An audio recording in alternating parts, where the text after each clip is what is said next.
And we are going live.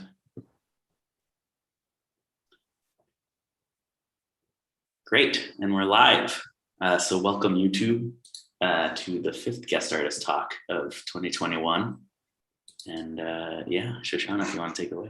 Yeah, so this is going to be a talk by Gary Galbraith, who is a dancer and teacher and does all sorts of cool technology stuff related to dance, which I think he's going to tell us a bunch about, and we're going to talk about a little bit.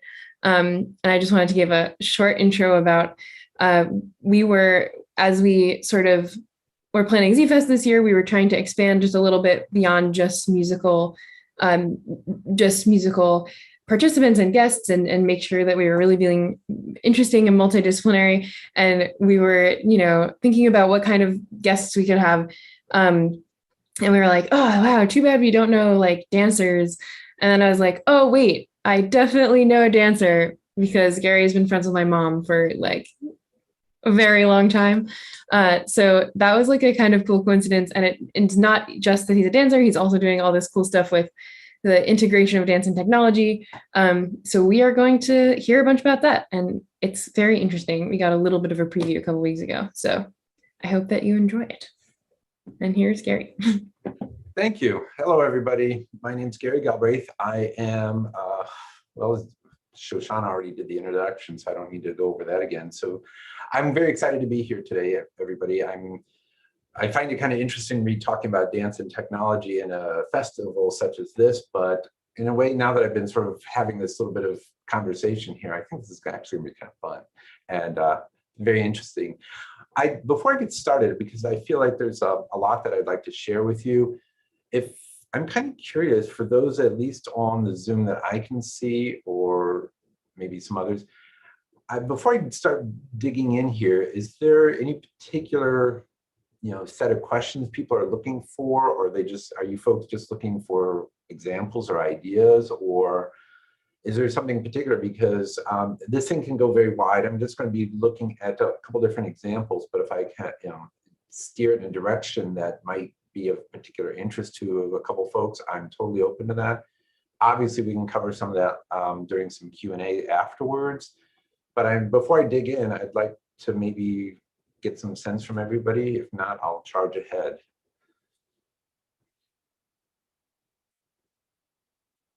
Okay. Well, I'm always someone that usually has like a ton of questions, and it has to be like I kind of just shut myself up in these kind of things. But at least in this situation, I think you should talk about what you do, and then I think I'll come up with better questions that are more informed. So no problems. That I can do. Charge ahead. Okay, then I will charge ahead if that's good with everybody. All right, so what I'm going to do is I'm going to do a screen share with you folks. I'm going to start with, I put this in a very simple classic PowerPoint kind of thing. Just, I don't want to spend too much time on that because I think the dialogue could be kind of interesting afterwards, the conversation about this. So what I'm going to be doing is just basically going over some introductory kinds of things. What's behind this whole thing? What drives this? How do I think about it? And samples. And I'm going to be doing little excerpts of things of this along the way, so you get a sense of what's been going on here. So if you give me a second here, I will get this going for you folks here. Oops, sorry. Fine, we're doing dance and technology, and we're all stumbling over Zoom. All right, here we go. Let's do this. Now, if I'm not mistaken, and I'm hoping that you folks can see this screen. Shoshana or Peter, can you confirm that you can see this? Yeah, it looks great. All right, very good. All right, so today I'm going to be talking about dance and technology. As I mentioned, I was introduced, my name is Gary Galbraith. I am professor of dance here at Case Western Reserve University in Cleveland, Ohio. And I also serve as the artistic director of our dance department here. Yeah, let me just charge in here real quick. I'm going to give you a little bit of background. This is not one of those shameless self-promotion ideas, but the reason I wanted to give you some background information is because I feel like my background is something that's really helped the process. And if nothing else, I want to give you some framework or some additional information as to how I come to this and where I come from this. I've been dancing professionally since I finished school. And when I finished grad school, I ended up in New York, where a lot of other folks were. I was very, very fortunate to be very active and very busy in my career as a performer for many years. These include a lot of the big company names. Some of you may know dance. Some may not understand these names, but certainly worked with a lot of the bigger name companies, if you will. Jose Limon, Eric Hawkins were some, but I spent most of my career as a principal dancer with Martha Graham. And some of you may have heard that name before. Martha certainly was a recognized force in the development of what we now know as contemporary dance or modern dance. And that was a very powerful experience for me for all those years, not only to have access and be performing on a regular basis these masterpieces of our art form around the world, but it's to get to work with a lot of the wonderful artists of that time. And as a result, of course, it became sort of a thing, to see the company and see these performances. So I got a chance to perform and do command performances for royal families, dignitaries, et cetera, et cetera. And then later on, I moved on to Case Western Reserve University, and I've been here since 1999. So this is year 20 some odd years now. So that's pretty much where I want to go with the introduction. I really want to dig in now to the actual implementation. So what got into this dance and technology. But before we begin into this thing, I did want to give a moment to talk about what is dance and technology, because it's awfully broad, and it's often, and if you really look, and I found this very helpful, if you look back at the history of it, it actually goes way back. And I thought, and when since I do teach graduate students in dance, I do bring this up because there was an artist, her name was Loie Fuller, and she was a dancer. This would have been late 19th century, late 19th century. And she was a real forerunner of dance and technology. Now you think, well, what was going on back then? Well, she was one of the first to experiment with this new technology, and it was called the electric light bulb. And what she did is that she also included color.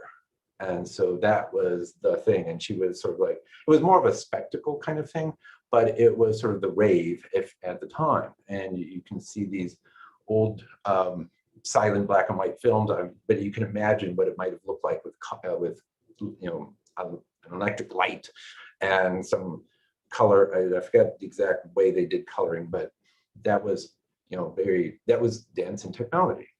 Martha Graham, she made use of some advances in technology, but it was in the fabrics.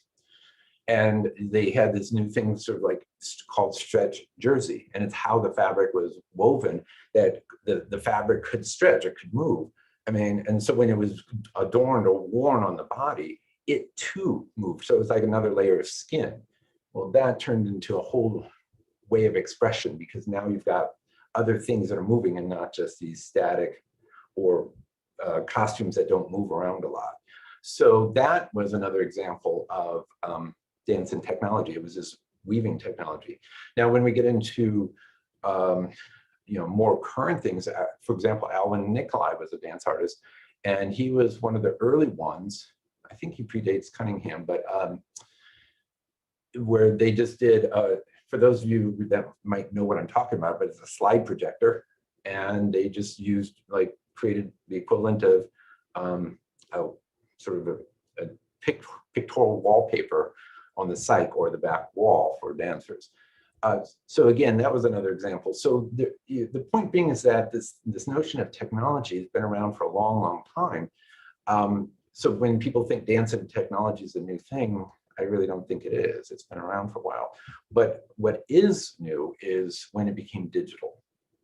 And that's where we get a lot of advancements, because the idea of when it becomes digital, then it's easier to move images. you can actually now integrate cameras. I mean, the idea of, for those of you who, well, we all have those cell phones.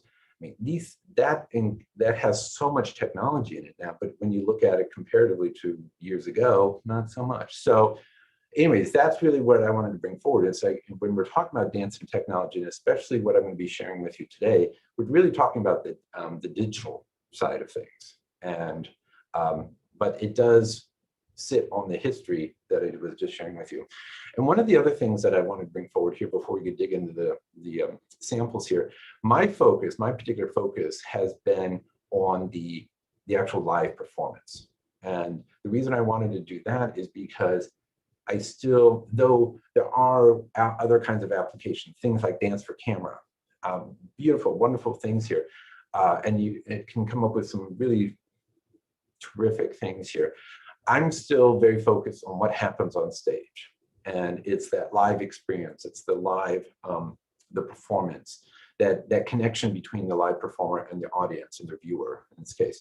And we just sort of stretch it in like 500 different ways that we can keep finding. But that's really where my focus has primarily been, though COVID-19 switched it a little bit for me, but that was, we'll get to that in a little bit in a moment. So let me move on here then real quick.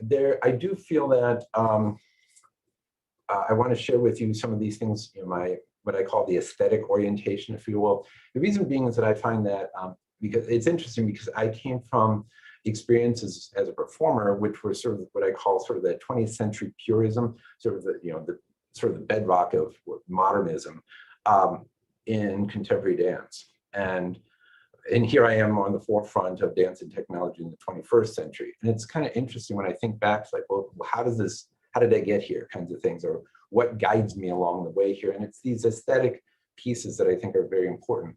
And this is something, the first comment here on the thing is, number one for me, is that technology needs to be used to serve the art, as opposed to the art being as a means to showcase the technology.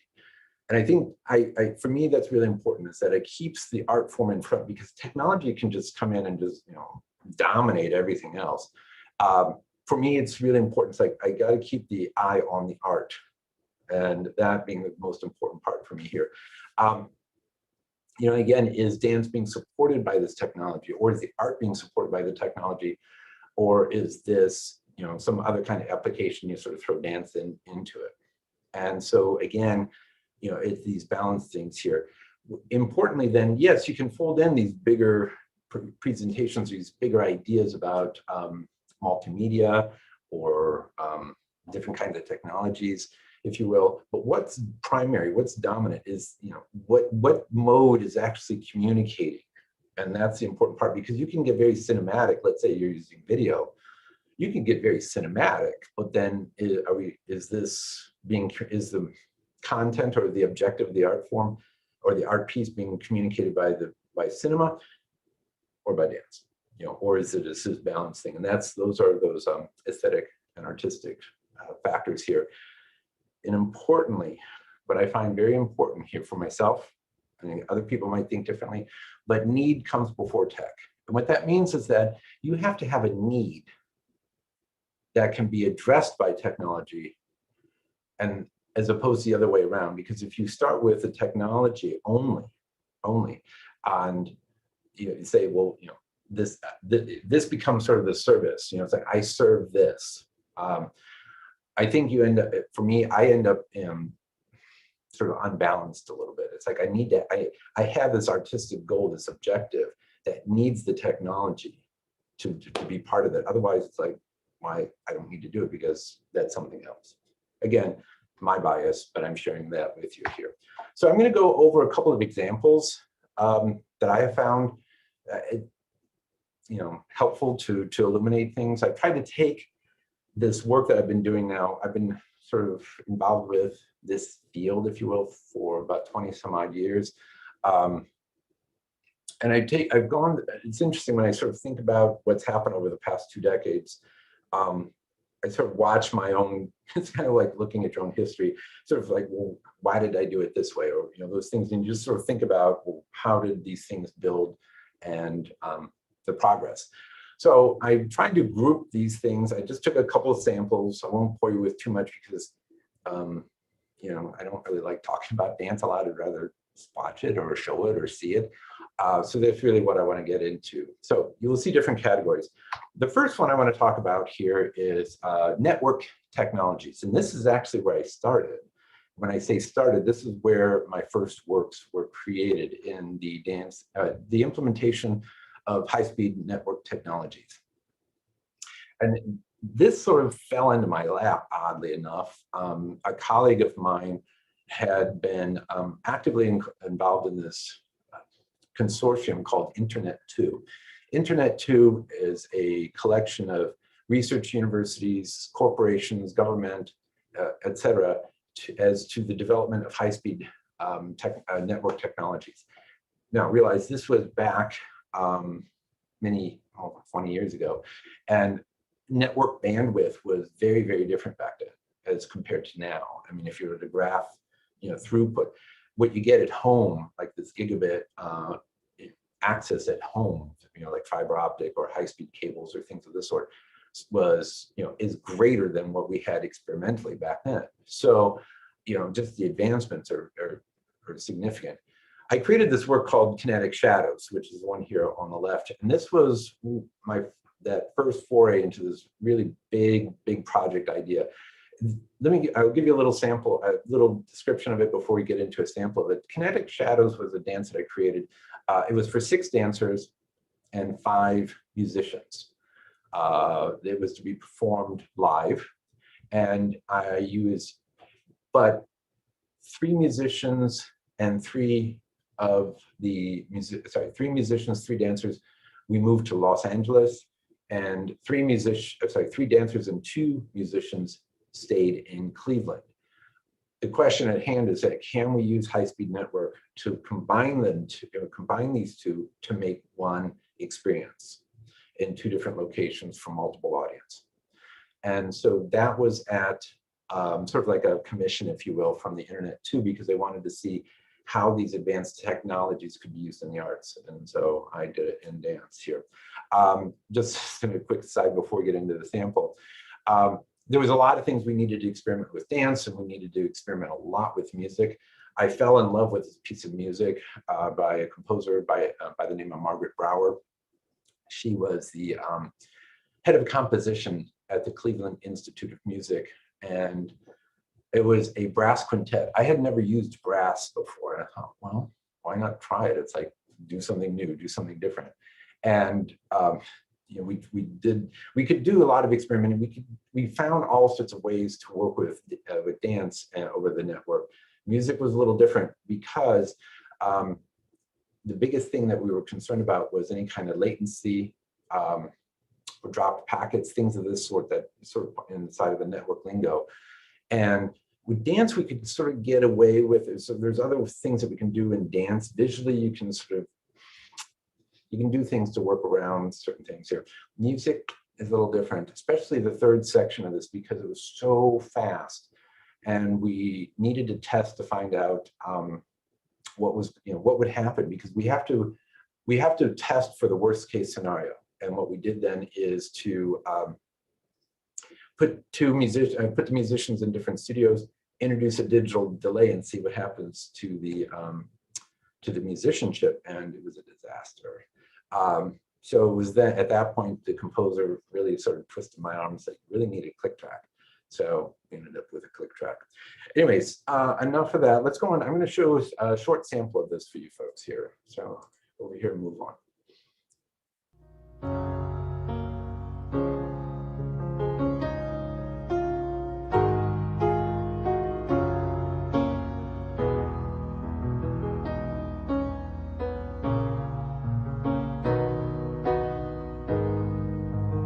Okay, tell for the camera. I just can't imagine how you guys think that you could come up with something that was just so fabulous, and to be able to present it to the 200 best research schools in the country without a flaw.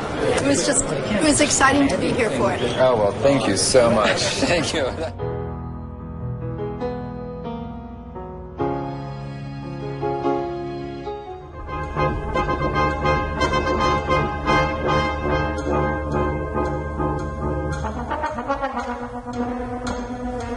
Are they all roughly where you want them, Gary?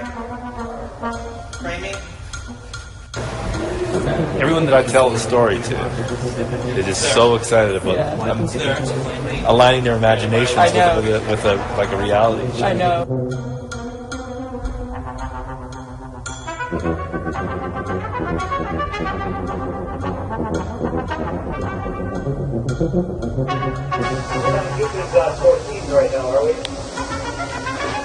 No, I've only got 3 cents, Tom. Dot 13 is my number 1 and number 2 encoders. We think we hooked up on number 1. Are you enabled on all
Okay, Peter and Shoshana, can you confirm that that just played fine? Yeah. Oh yeah, that was great. Okay, good. I want to leave this image up here for a second because I wanted to share with folks, first of all, the reason I shared the first part of that video with all the people doing stuff, I need to remind everybody, this was done at a time, this is pre-Skype. There was no thing called Skype or video desktop conferencing. There was no Zoom. There was no anything. So I just, in those 20 years, look, I mean, the fact that we can have this presentation today via Zoom, it's a no-brainer. We can easily do it. Back then, and I'm making it sound like I'm ancient, I'm not, but that there was, it took a real village to put this darn thing together. I want to leave this image here for a second because if you look from stage left to stage right, you'll notice that every other person on stage is on the other end of the country. And that's one of the reasons I staged it this way, so that the technology would remain invisible. And that's an important part for me, is that I really want to focus on the art here, the musicians and the dancers all on stage together, and not necessarily all the tech stuff, because that's not as important to me as the art itself. So let me move on here. Now we get into another group of works that I did. I call it sort of the performance. This one I started integrating performance tools and software product packages and things of this sort. And I created a series of works that started folding in this case, more projection type of things and manipulation and the like. And specifically, I want to focus on this category of things called what I call responsive media. Now, some people call it, have called it interactive or anything like that. And I don't know if it's really possible. Maybe you can interact with AI, but certainly not with any kind of desktop applications or other things like that. Computers just are designed to respond to things, not necessarily to make its own choices. And then, it's like having a conversation with Alexa. It doesn't really, she just responds to you, but certainly not engaging in philosophical questions and the like. So responsive media I thought was sort of interesting because it allowed me to turn a lot of the controls over to the performers. What I mean by that is that up to that point, anything that I had created that, let's say, involved injecting other digital media in there or anything like that, I'd have to specifically program it to be in a certain place or to move things or that type of thing. responsive media allowed me to change that relationship so that it would simply follow the dancer or respond off of the dancer. That changed things enormously, and it was really terrific. The way I did it is simply using infrared technologies. You basically flood the stage with infrared lighting, as some of you may know. That's a form of light that the human eye cannot see. So even when the stage goes black, it's actually filled with a lot of infrared lighting in there. And then we would use IR cameras, and we can watch and see the movement of dancers, regardless of what kind of lighting and the like. So that we found very, very helpful here. So what I want to show you now is a couple of small examples of this work where you can see the media responding to the dancer, him or herself. I will bring your attention to the fact that I tend to like using the floor and not the psych, and I'll bore you with that a little bit later on. But so bring your eyes to the floor.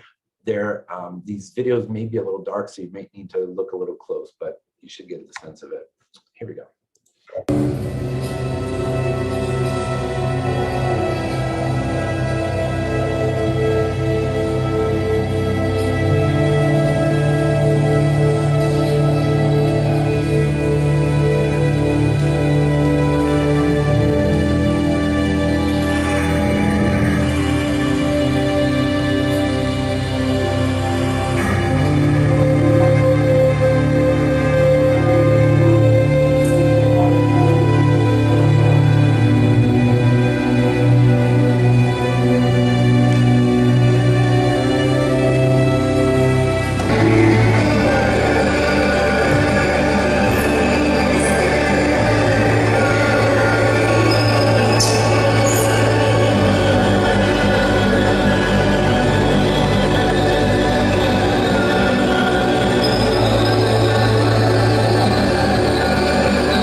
Okay, the next category of things I wanted to share with you is a set of projects that I've worked with that integrate holographic technologies. There's been a couple different approaches that I've used on this, and both are very, very interesting. They're very expensive, but they do provide some really interesting insights, if you will, or sort of pictures into what might be coming down the path, I think, for all of us.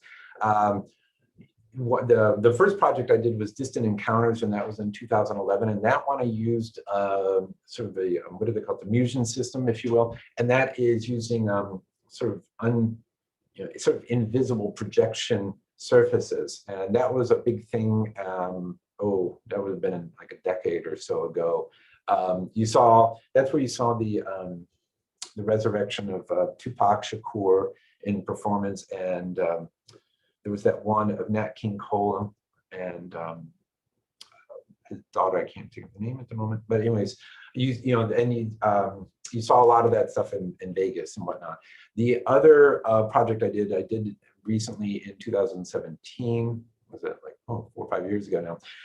That was with a partnership with some colleagues here at my university and Microsoft.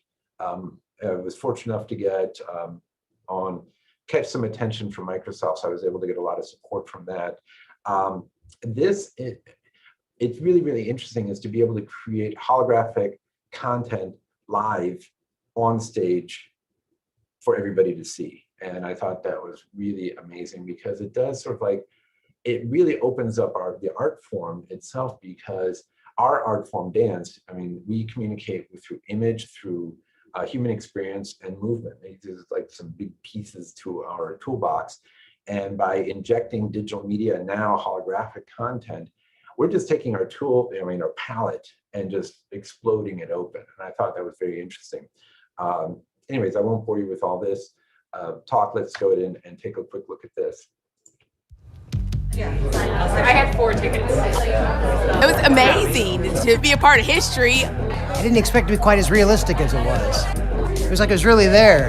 Imagined Odyssey is integrating holograms through the use of Microsoft HoloLens, live on stage with the dancers. Microsoft HoloLens is a completely self-contained computer that you wear on your head that projects digital information out into the world. I want to work with you on your timing, and then it's sort of a surrealistic fantasy play out in front of them in mixed reality, in real time. We actually can like step into this world with them. Gary is all about finding the balance between the dancer and the technology and making sure that the technology doesn't overpower the movement. And as they move around, they just create this whirlwind of activity. You know, just that action. It's like someone that can pull a tornado out of the earth. The way that the dance department here is integrated things like projection mapping and tracking dancers on stage is really at the forefront of technology anywhere. There's no rule book. I mean, when you're the one in front, you just have to keep going. The best part was being among 80 pioneers of experiencing art in a new way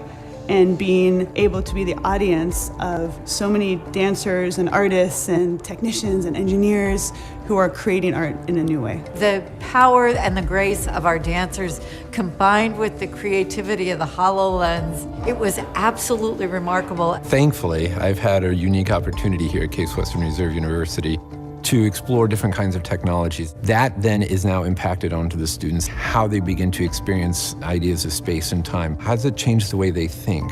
I think it's rare that an opportunity like this comes about with technology that has really pushed forward not only dance, but endless possibilities. You could use it with theater, you could use it with music theater. It opens up so many doors, which is very, very exciting to be a part of this. This is just one example where we're really pushing the limits of what's possible anywhere.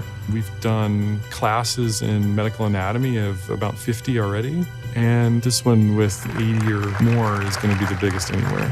This is just the start. I want to see where this is going to go.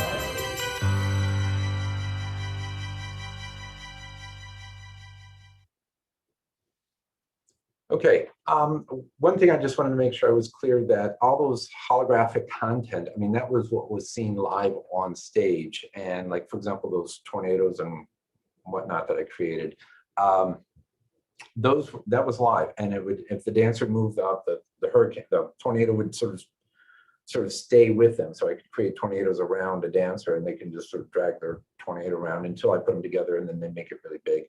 I made that one big one, I made it bigger than the building. So it was interesting because then you can sort of watch the audience sort of look around and you can tell that, you know, it's a great way to do a quick change, I'll tell you that. All right, moving on here.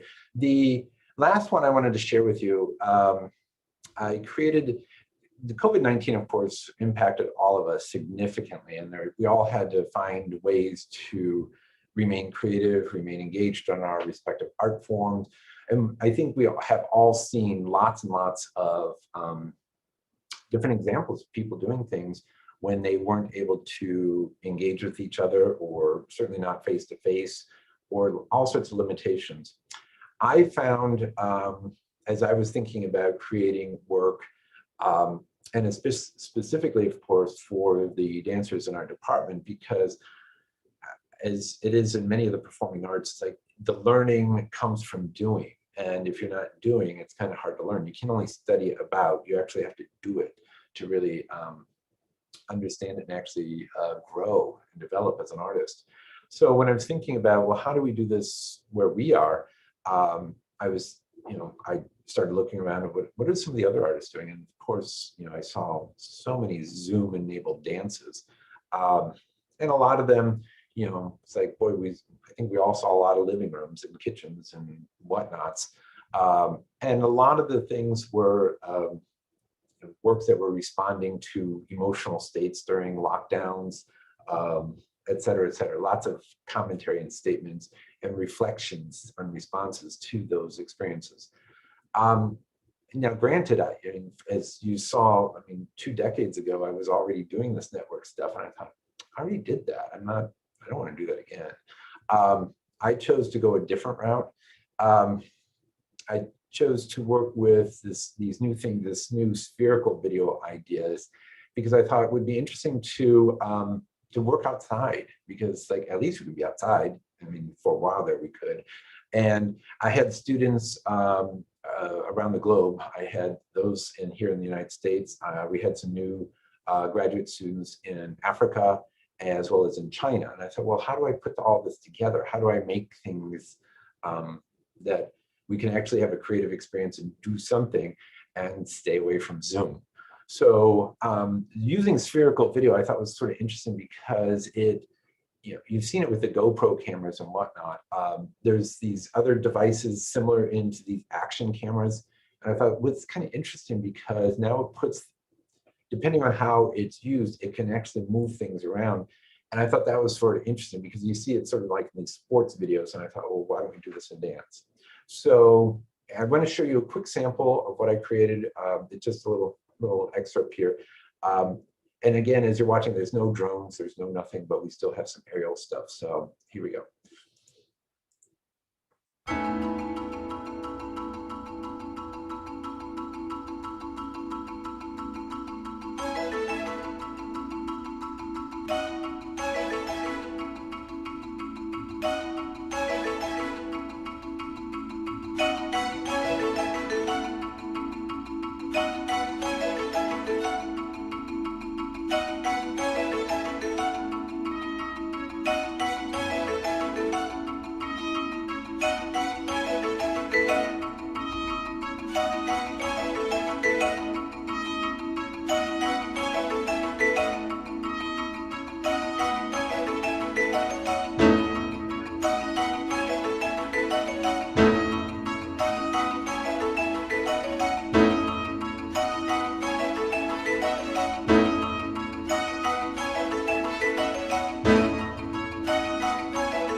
Okay, I realize I've gone through several of these examples here. I think I'm going to go ahead and try and wrap this up now.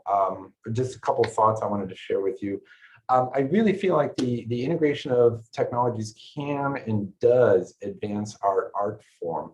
But I really think if there's anything I can share, and especially when I share this with some of my students, that there's got to be some kind of aesthetic grounding, some sort of aesthetic clarity or goals or something, because technology can really dominate. It can really take over. We've seen this in so many forms, and I really think it can also happen in the arts and the performing arts. I think it's one of the roles that the contemporary artist has is being in charge, not in charge of it, but to be in control of it, because they need to control their statement and not for it to be hijacked by technology. So thoughtfulness is an important part of that creative process. And so that's something I certainly try and clarify for the students that I get a chance to work with. And that's sort of what holds me when I'm involved with any kind of collaboration with other artists. They may have different points of view on art making or creation, but that's something that helps ground me here. Interestingly enough is that these technologies can really sort of challenge and sort of shake up our time-honored understanding of time and space. Because dance is a time and space art, and these things get sort of stretched and sort of twisted in a weird way with these technologies. It's kind of interesting. I will give you one funny example. Back to those network-enabled projects I did a long time ago. I was working with some colleagues and collaborators. We were doing a 3-city idea. And it was interesting is because I was working with other choreographers, and we were in a rehearsal, and they were talking about trying to move a group of dancers, from one place to another. And I got confused. I wasn't quite sure which group she was talking about. And she said, "Oh, it's the live dancers." And I thought, well, I don't see any dead ones. So who are we talking about? And I couldn't figure this out because we had dancers in these different locations, and she kept saying alive. And I realized what she was talking about is the ones that were corporeal in front of her, and not necessarily the corporeal ones in front of me. So I realized it's kind of weird. We don't even have language. It's like when we hear virtual learning, things we're hearing in COVID times. Say, well, or no, learning is real. So it's these kind of. I don't mean to be a word police, but it just sort of made me think about language and how we communicate. It's very, very interesting experience for me as well too. And importantly, I think that these technologies can, certainly influence students, I'll tell you that, but I think it also influences artists and how we think about our art forms and how we create in our creative process, but then what we create and what we do. And I think that's very, very interesting. But again, I think technology presents a lot of options, a lot of opportunities, whole new realms for us to really integrate and experiment with. But at the same time, I still feel strongly that the artist really needs to stay in front of that, because that contemporary artist, that's one of the jobs we do. All right, I think I've shared enough with that right now. I think I will go ahead and stop this right now, and hopefully I can come into a conversation with you folks. Yeah, I do have a couple of observations and questions for you, Gary. First, when I watch the technology, like the holograms on the stage, and then also see that latest creation you made last year where the dancers are dancing with other sculptures, I get a sense that the technology, one of the things it does is expands the stage itself. And so then the dancers can interact with more than they would have in just a blank stage. And I'm wondering too, I'm coming to this from a musician standpoint, but what is the music also like a type of stage for the dancers? Or could you talk a little bit more about how you interact with music as a dancer? Oh, good grief. I'm more.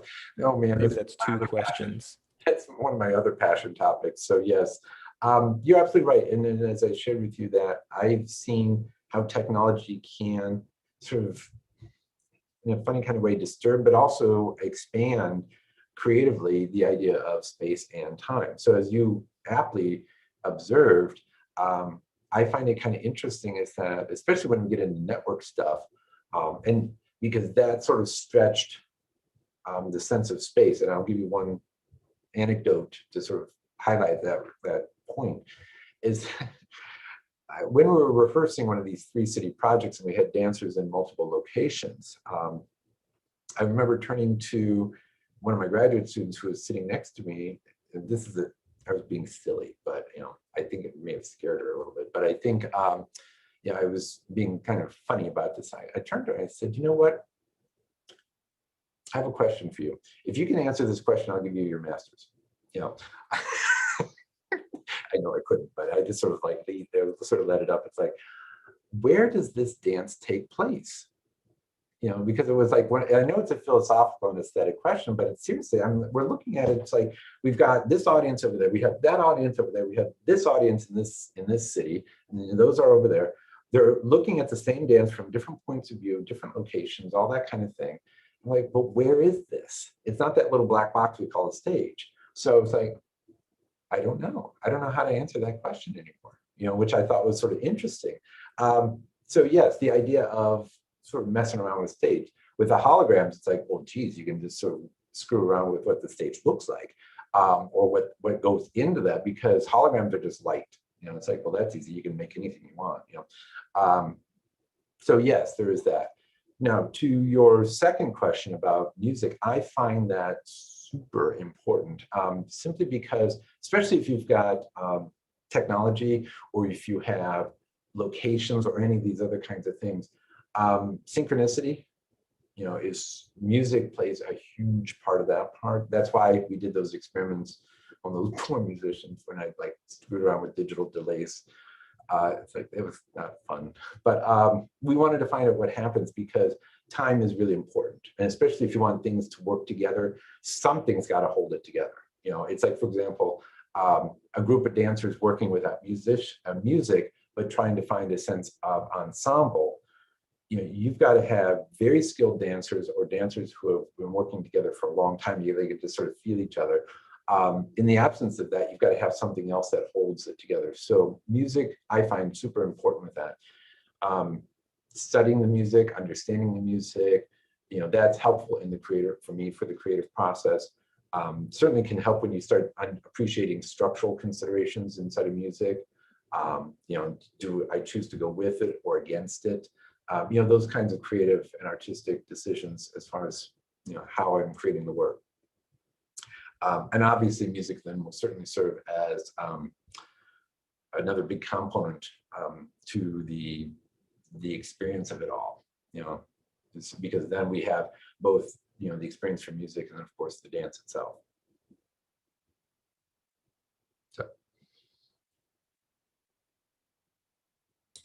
There were a whole bunch of things going on in the chat that we probably can't really summarize completely. But I know one of the quick questions was about the cameras in the last project you showed. It, without because you said there were not drones. It was just okay. You should just explain how the cameras worked, I guess. Sure. Those I use the one by Insta360, I think that is. Those are a new category of cameras you'll find that they work with spherical video. It's a spherical video idea. It's that the cameras are really small. They're about yay big. And on one hand, and they're really sort of thin. They look like a really big cigarette lighter. And on one side of it, it's got like a fisheye on one side, and then you have another fisheye on the other side. So the camera internally, this side sees one hemisphere, and this side sees the other hemisphere. The camera stitches it together. And so each frame of video is not a rectangle, it's an entire sphere. It's a sphere of image. So you get one sphere, sphere, sphere, sphere. So you get a bunch of these things.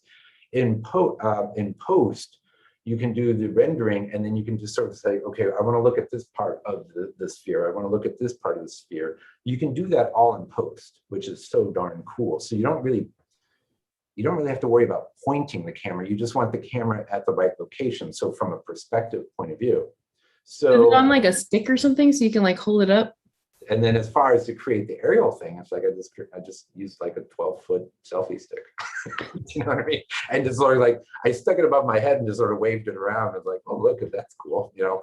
And then I could figure out like if I want that idea of flying in, I would start with the selfie stick way back over here and then just bring it up over. So at the peak, sorry, I'm trying to stay in frame here. So as the peak, that's where I would start, you know, in post, I would start here. So it looks like I'm coming in on the action type, sort of fly in, or the opposite fly out type of idea, or go underneath the dancer. Like when somebody's, like when they were running up on that thing, I took the thing and swiped it underneath them as fast as I possibly can.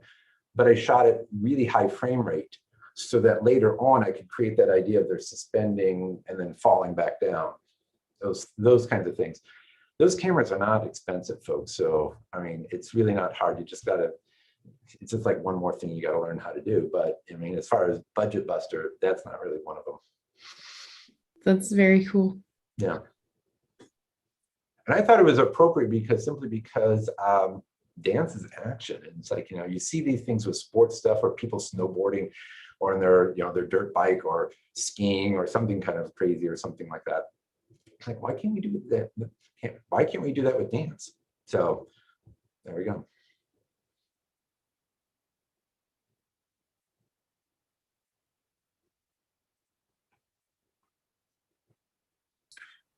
I just have a quick question on the last piece that you showed as well, the spherical cameras. Yep. I'm curious, the composer of the music. We were having a little bit of a debate in the chat. Oh, anyone want to take a guess? Well, obviously, you know, it's in the minimalist category. So, and it's Steve Reich. It's the four seasons or four sections by Reich. I used the one section because I chose that because as simple as it is, it just had the right feeling for it. It's like, you know, we were going into a national election. Everybody was getting stressed out over the elections. We were in a pandemic. It's like, I'm like all this like tension in our lives at the time. And there was just something about like watching this dance. It's like outside, it's like you can do stuff. In certain countries, they didn't need, you know, they weren't doing the whole mask thing. So there was a sense of freedom. And that music just seemed to be sort of uplifting in a way. And because it's so minimal, you know, there's that minimalist thing. It's like, oh, I can structure this thing really easily then, you know, because it's easy to work structurally, dance-wise, with music like that.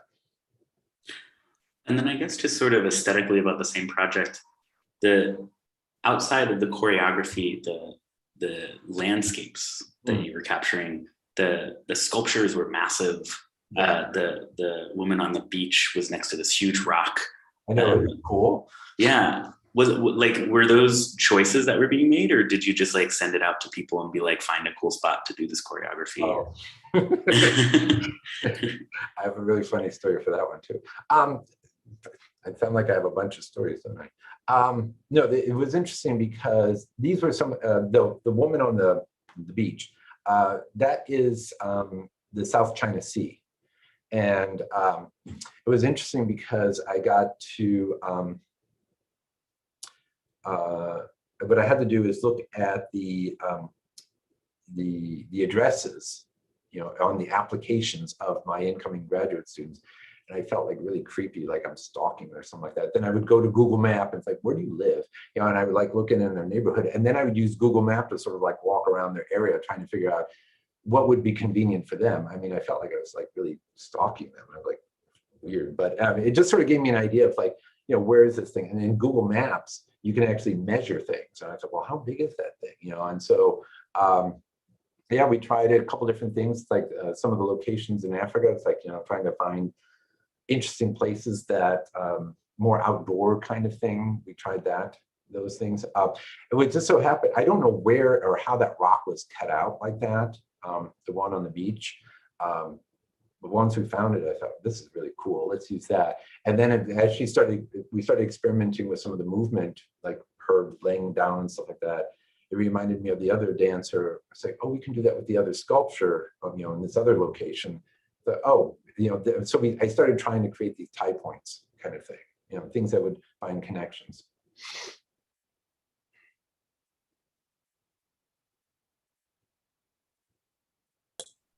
I know other people had questions, so I feel like y'all should.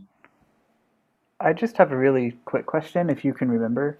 In the first one you showed us, the kinetic shadows, do you remember who was in the brass quintet for that? You do realize I'm trying to reach back that far in my head. You're talking about the musicians, yes? Yeah, the musicians. I was looking at like some of the other people involved, trying to figure it out, and I'm wondering if I really just want to know who the tuba player was, if you remember that. Oh, I remember. I mean, I can see his face. I can see that, but I can't remember his name. Oh, I'm sorry. I can't remember his name. I think it was, we didn't have tuba, it was low brass, so what is it, baritone? Yeah, sorry. Okay, no problem. I'll just be sad. It's fine. How about this? I will look it up. I'll send it to Shoshana and Peter, and perhaps they can forward it on to you. Okay, that would be great. Thanks so much. Yes, of course. Oh, wait a second. Is there a YouTube video with his name on it? Yes. Cool. If someone wants to talk for a second, I'll quickly look up on the YouTube thing. Oh yeah, wait a second. I feel like there were questions. There was a question about using, if you decide on choreography first or the music first. Christian said that.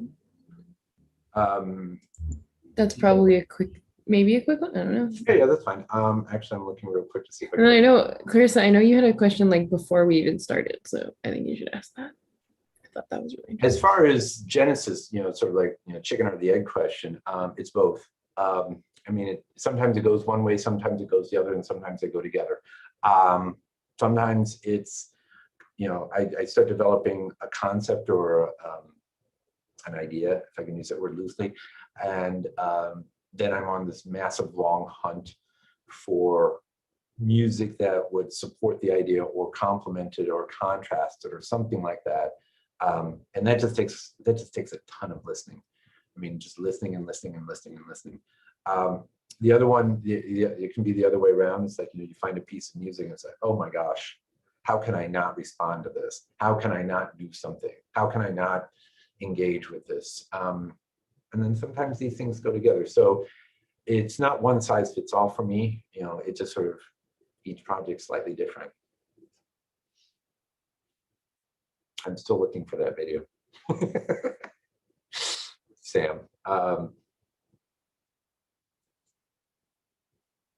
Oh, wait a second. I think I found it. And I'm going to double check to see if I can get credits for you. Okay. I think this is on a little bit of longer side. So Sam, you might want to take a look at this. This is the beat, sort of like behind the scenes kind of thing.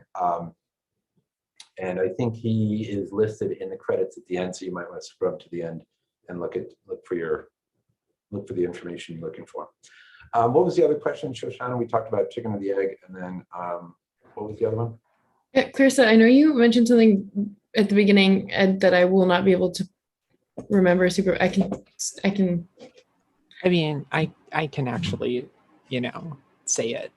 Well, yes. Good. Please do. Yeah. So it was sort of when you were asking. It was a question when you were asking about like framing of like what we'd want to get out of this, and it was basically about like current trends in technology and what kinds of possibilities you think they might be opening up at the moment.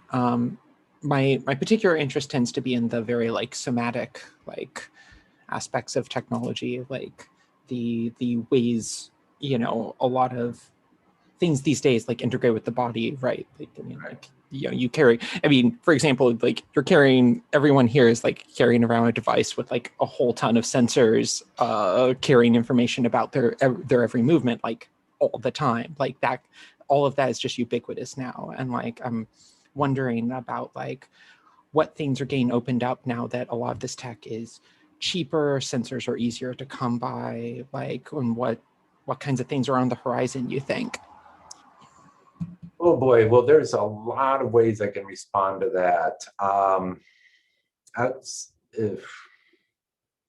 Well, I think, you know, if we're going to turn in the direction of somatics, then we're going to get into pedagogy. We can actually get into some of the medical side of things, and that might go in that direction a little bit. If I can just sort of diverge for a moment on that tangent.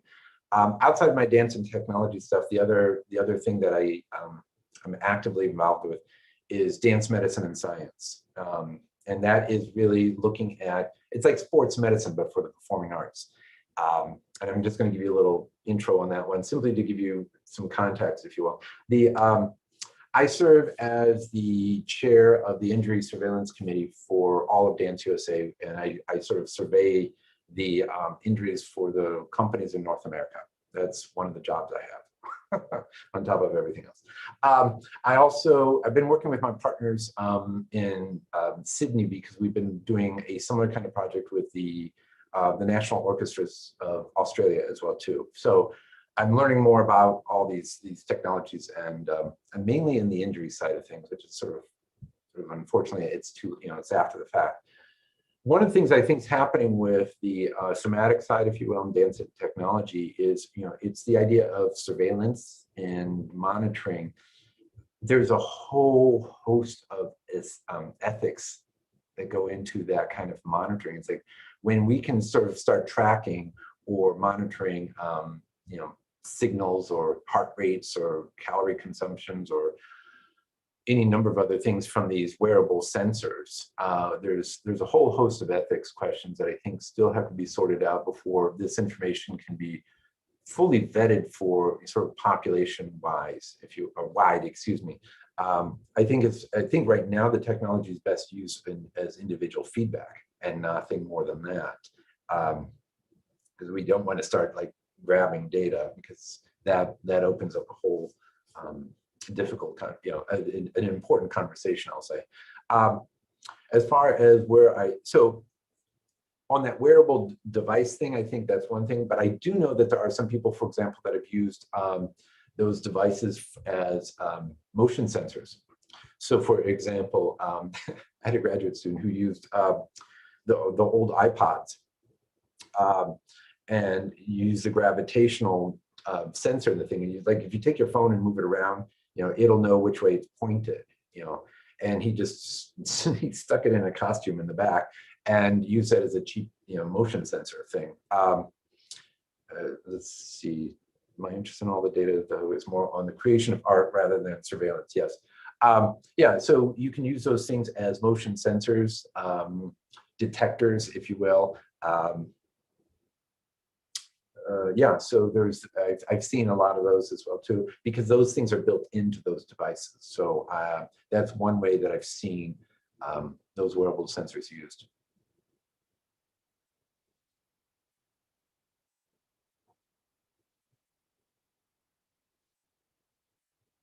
So Shoshana and Peter, I think you're monitoring the chats. So I don't know where you want me to go here. Yeah, I mean, feel free to unmute and ask anything, everybody. You had so many thoughts during the presentation. Well, these things usually do open up a lot of avenues for discussion. Yeah, for sure. There are a lot of different options. Clarissa says my thoughts are mostly weird. As if that's a problem. Sometimes you have to be weird to be wonderful. Yeah. Well, okay, then you get what you ask for. So one of the things that like I had mentioned earlier was in the chat was that there's a lot of there's trying to be a lot of really interesting things happening in the VR and AR space right now. Now that people are figuring out ways to create scenes that have geometry that does not actually make sense with our normal intuitive experience, like, toroidal geometry, where there's like, or things where like you can take different paths and be in different places, or where distance is highly nonlinear, like a hyperbolic plane type of thing, where like you can move infinitely and you're only getting like exponentially like further away. yeah, like weird things like that. And so I was wondering, like, has anyone started, like, particularly like in an AR kind of space, or like a like almost like a projection onto a stage, have people started to like play with these things in a like a choreography and dance performance context? Because that seems like something that would like kind of make sense right now. Well, what I chose to do is go stick with AR or mixed. Augmented and mixed realities are pretty much synonymous. It's the VR that's that's different, because you're changing the VR changes the context, because you can obscure. I mean, that's why sometimes with VR you have to sit down. I mean, we've seen countless videos of people trying to do VR and walk around, and they like fall and run into a chair or something like that. The AR, I think, is where I have been focused, simply because it connects the holographic content into the context in which you are at the moment. So your physical architectural space. VR allows you to totally change that completely. So to do these kinds of very, to do, for example, these distortions in space that you can do with VR, it's really hard to do with that augmented reality, because it's like, okay, I can see holographically this spatial distortion, but I can still see the wall. You know what I mean? So like to me, like what it seemed like is now that larger screens have gotten a lot cheaper, like almost like a hall of mirrors type effect with, that, so displaying things, calculating what the camera viewpoint would be, and then displaying that in like a enclosed space to get some of that weird like geometry aspect. Oh yes, definitely. You can definitely do those kinds of things. And some of you may have seen these like, really large sort of experiential or immersive video ideas. I don't know if you folks have been aware of this new Van Gogh exhibit that is starting to circulate. I saw it in New York 3-4 days ago. I mean, it's just, the one in New York is just massive. It's just massive. There were 94 projectors and 14 miles of cable just to like put all this thing together. It's just amazing.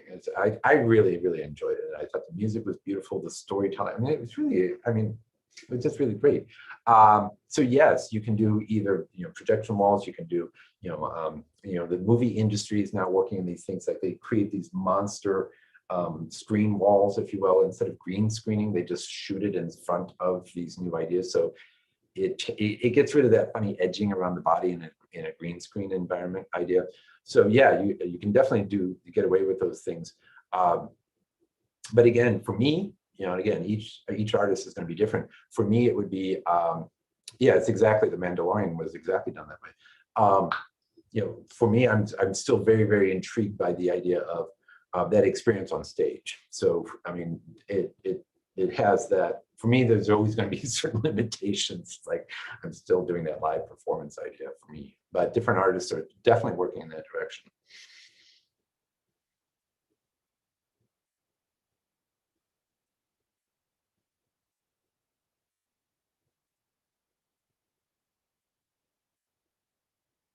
Is there anything else?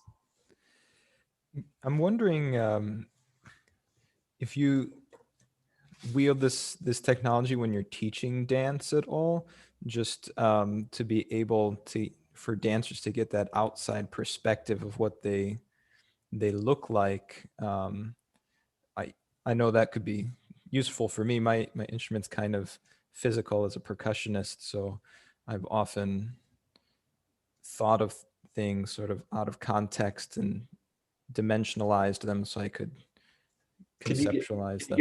Can you give me an example, please? Yeah, well, when I was learning marimba in grad school, my teacher would often have me play a passage backwards so that I could, I was having trouble going left, but if I looked at the motion going right, it would reveal something about going left. And of course, I was video recording myself, looking at myself in a mirror to just examine what it looks like and then what it sounds like from an outside perspective. So I'm wondering, as a teacher, if you also find students are growing more rapidly when they get this technology where they can look and see what they look like from underneath, and it might open up some light bulbs as they're examining their performances. One of the things, so yes, thank you, Joe. That's very helpful. Thanks for that question. So I think what I'm hearing, part of that question is sort of like the efficacy of these technologies as teaching tools, if I'm understanding that correctly. Yes, I think there's, well, first of all, specifically this left-right thing. I mean, it's like in dance. It's like when we're in dance education, there's the laterality questions always at play. I mean, do you teach on the right and they transfer to the left, or you teach to the left and transfer to the right, or you switch it up so that, because sometimes somebody's really good on one side and the other is like, so it's finding that left-right kind of thing. Mirrors certainly work. Sequence, meaning you can only do certain things backwards in dance. It's kind of hard to reverse a jump, but there's certain things that we can do. Mirrors are certainly a big part of that. But as far as the use of technology, video feedback is, that's super easy. They sometimes find that helpful. One of the things that I found, I started experimenting with this 2019, of course, before the pandemic kicked in, is being able to project holographic skeletons into their own body, so that they could look at a dancer, they can see the skeleton on, let's say, another dancer. So that and then we would do motion tracking on the body. So as they moved, we could articulate the skeleton so that I could get across these points of like joint articulations, or how the body transfers, or those kinds of things, so that there's an embodiment question to it. It's like, it's very similar to music. It's like the only way you make music is it comes from your body. I mean, you have to move, you have to do something. The human body has to do something to actually make that sound, to make that music. Same thing with dance. So it's really to get it inside the body. And so it's that embodiment question. And sometimes, we fool ourselves what we think we know in our body. So sometimes if I can use this technology to, and this experiment, it's like, can we just throw a holographic skeleton into the body, or onto the body, however you want to. Well, it's kind of weird because you can walk around and see the whole skeleton and the dancer, and then we can layer on muscles, ideas and things of this sort, so that they can see where the engagement pieces are, and that motor. It's called motor control or motor patterning. So those things, that was sort of like one of those boof moments where you just sort of watch the dance. It's like, geez, I don't know how to process that yet. It's like, well, it's a new experiment in teaching, so I don't know, let's try it. Those are some things that I've just started experimenting with, as far as because that's one of those direct feedback kinds of things. If you can see it in someone else, can you then and then someone's trying to see it in you? It's that, well, yes, you can look down and sort of like, oh, look, I have 2 bones in my forearm. That kind of idea, that can be helpful, sort of, for some, but it depends on how someone learns versus what you teach. So I don't know if I answered your question, Joe, but that's something I'm trying. We're going to try it again. I'll try it again in the spring again, see if I can experiment more with that idea and see if I can make it more valuable. I mean, it's got a cool factor, but if they don't learn, it's like, well, why do it? So I got to figure that out. Thank you. Gary, I have a question. You said in that explanation to Joe that music has to come from a body, which, like, for the most part, I agree with, but my initial instinct is like, no, it doesn't. Like, there's electronics, there's computers, all this stuff. And I'm curious, like, that just made me think, I feel like there's been an obsession over the past however many years in music of exploring synthesizers and pure electronic music. I'm curious if there's a equivalent of that in dance, or something similar that they're called avatars. Fair enough. Fair enough. Have you experimented with that in like, is that a thing in the dance world to have? Yeah, but not for me. Okay. Because I still like the human interaction. I still like watching the human body. I like watching the human. For me, there's got to be something human. If we've got electronic music and avatars, or then we're getting into animation. Then we're getting into a different art form. At least the way I look at it. Yeah. No, I agree with you. Is that I mean, and I've used electronic music as well too, and that's more like a programming exercise more than a physical exercise. But and yes, there is that as well too. But just in general, the musicians I get to work with, they're real people with instruments moving and doing things, and sound comes out of their movement. A colleague of mine said wanted to see if we could use the HoloLens, to be able to track movement. So he said, like, if we do this, he was describing what sounded like as a theremin to me. I'm like, is that really what we're trying to do? Wait, you're really trying to do? And it's like, what's the difference between movement and sound and just a musician and their instrument? I couldn't quite figure out what he was trying to accomplish. But yeah, so that would be the only equivalence I can think of as sort of avatar or animation, not animation, but well, you know what I'm talking about.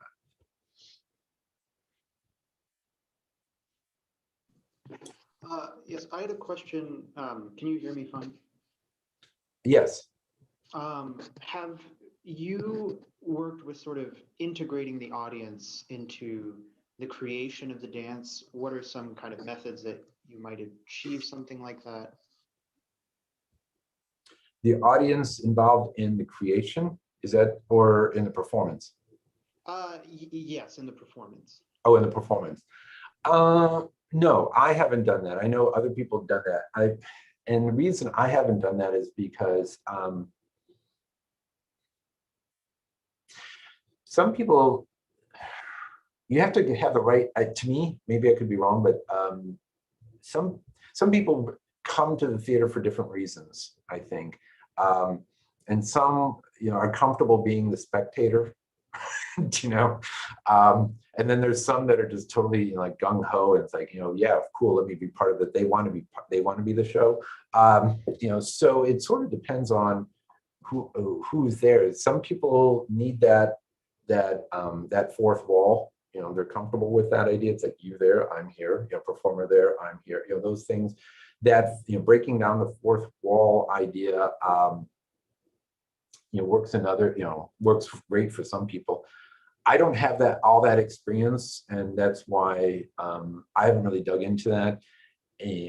I have a certain facility that I get to work with, and though it could lend itself to it, I just haven't gone down that way. So I don't think I have much to contribute to that question, I'm sorry to say.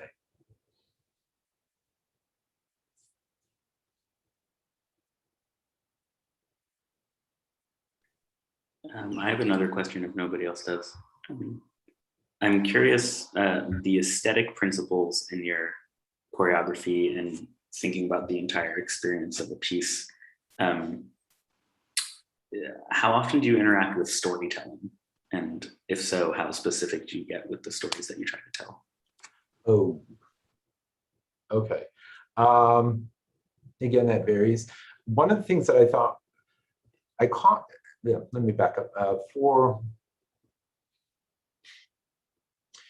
of the things that's important to keep in mind when we're talking about storytelling or narratives or scenarios or librettos or whatever word choice you use to describe that idea, you can have that very literal, and that, but at the same time, the art form is dominantly abstract.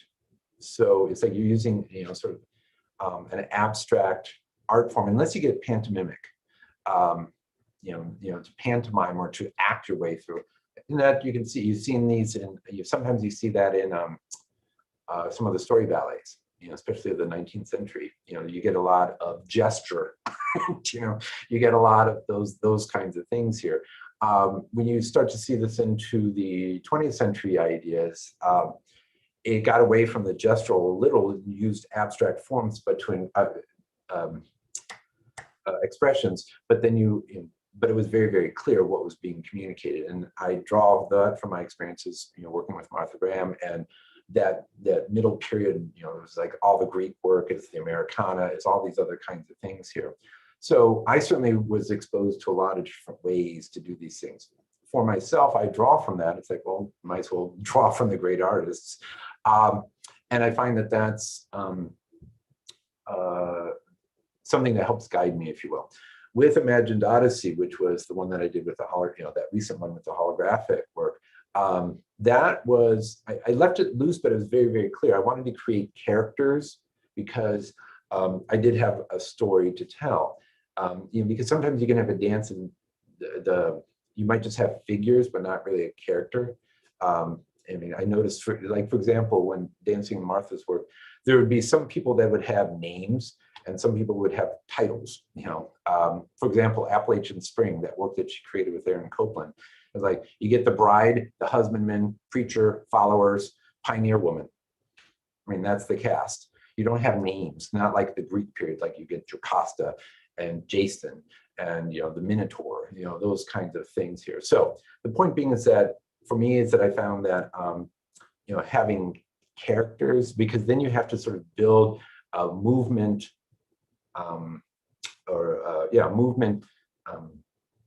study, if you will, because one of the ways we understand a character is by, at least in dance, is how they move, how do they look like, what are their actions. That's how we understand, because they're not talking to you. So that takes time. That takes choreographic time to introduce that and build that identity for that individual character. And likewise, so it's, the idea of how you structure something has to take those things into consideration. So, and and then you're doing it abstractly kind of thing, unless you get gestural types of things. So I found that with the holographic one, instead of doing a proof of concept project, because I've done that before, it's like, in order to build some street cred, I wanted to be able to be successful with some ideas here. I can do a proof of concept thing, but I thought with the HoloLens, like, this is so image rich. How can I not get away with sort of telling the story? And so that story was, and I sort of made it up. It was kind of fun. I didn't follow anything. It's like, these two guys, and then you've got the mysterious woman figures. So I'm like, well, there we go. These gullible guys are going to follow her around. It's like, and she's the one at the end that creates the like really funny twist. And then you've got these other supporting characters inside of this, and it feels like Act 2 of Nutcracker. It's like, this idea of like wandering through these different terrains, if you will. It's like, well, all right, fine. Yeah, we'll go with that idea. I don't know if that helps, Peter, but that's a sort of that's how I sort of wrap my head around it with that project. Yeah, no, that makes a lot of sense. I'm curious, in the pieces where you don't have a storyline or a narrative or some concept outside of the abstract, how do you justify like movements across the stage? How do you justify closeness and distance between the multiple people dancing? Oh, what a beautiful question that is. And that's at the heart of any choreography class. It would be the same thing as, compositionally. It's like, well, why this run? Why this sequence? Why this, and that goes into the heart of, the aesthetic, choices, if you will. And at least for me, in the way I think, a lot of work for any kind of choreographic project is all at the beginning. It's all at the beginning. I mean, I subscribe to the idea of art being purposeful, being intentional. That's one of the things I choose to draw on, and therefore clarity is an important part of my process, and certainly what I choose to teach. It's like, yes, it is one of my pedagogical biases, but if someone's not clear, and if someone's not, they just don't have it organized, it's just not going to really it's not going to develop in the work. It's like chance favors the prepared mind. So it's like, if you really can get this really kind, you have clear concept, clear idea. Yes, it may diverge or it may grow or that kind of thing, but to just sort of go in and just sort of like happenstance throw it together, well, it may just look like you threw it together, So that's why a lot of thought, I encourage a lot of pre-thinking of being really clear. What are the objectives? What are the goals out of any project? Therefore, when you get to the point, like you're saying, well, why are you doing that? Well, then you already have this background. It's like this, I'm drawing upon my, this background of information to make my choices. Like, how do you make your artistic choices? Well, if you've done the homework beforehand on your own project, that may help. Now, I don't mean to lecture, but I'll stay away from that, but that's how I would respond to that. Great. That makes a lot of sense. As Sam says in the chat, not just wing it. No. There's So, differing artists. opinions. Yeah, different artists have different approaches. I'm just sharing my point of view. You know, yeah, no, I appreciate that. For me, it's having that is very helpful for me.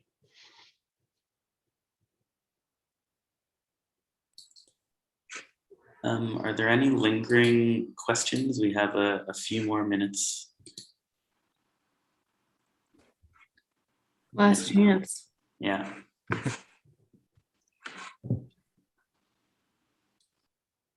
What's your favorite color? What's my favorite color? For what? Just in general. Oh. I wouldn't even know how to respond because there's like, well, I guess today it's like orange and blue. How's that? What about for like for dancing visuals or adding like extra VR visuals? Well, I think for me it would be contrast. It's like, what's it against? You know, because that for me, I think, you know, if we think about sort of the biology perceptions, like, you know, it's where you get into those sharp contrasts of if we've got something that's sort of a dominant color, and if I want to work against it, then I need to find something really contrasting. So yeah, for the holograms, like, I don't know why I got into gold. I was like, everything was gold. So then I used like red and maroons because those were sort of complementary if I wanted the character to be part of that color spectrum. The guys, I put them all in blue. Simply because the blue was a softer against all that warm. For the women were warm and gold and all that stuff. The guys I really wanted to separate, so I made them blue, or blue coloring.